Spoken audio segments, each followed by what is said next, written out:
matrix arithmetic, some straightforward rules.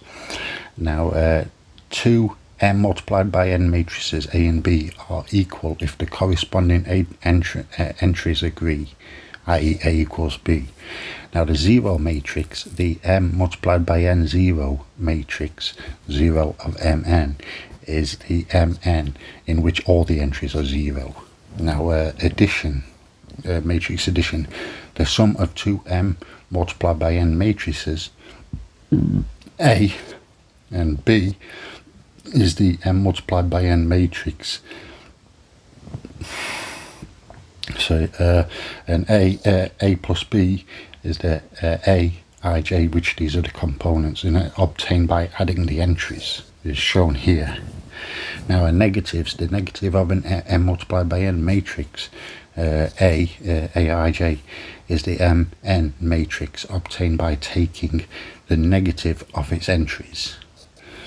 Now subtraction in matrices, the difference of two mn matrices given as such A and B is the mn matrix A minus B, which we're just subtracting each of our entries. It's straightforward so far.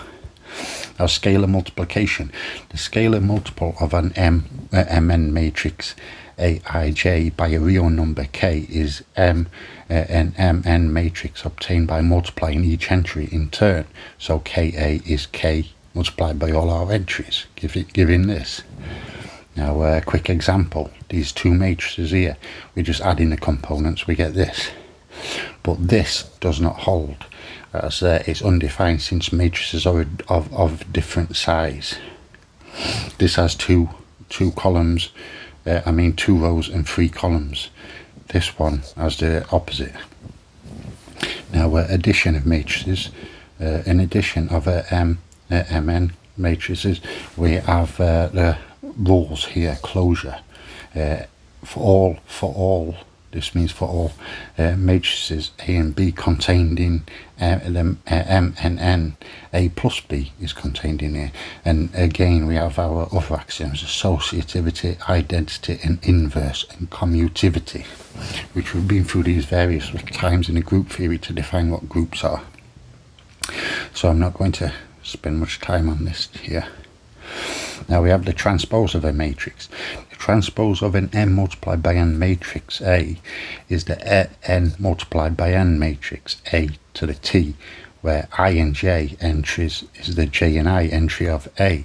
So we're basically swapping them around. Now the properties of that, A and B, let A and B be an m multiplied by n matrices, then condition 1, the transpose of the transpose is again the same matrix as we get, and transpose can be distributed here.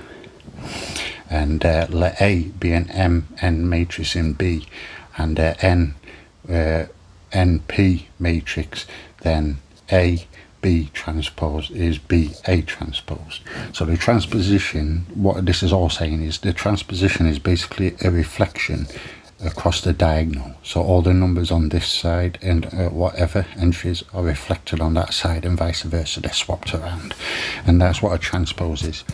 Now please do like and subscribe.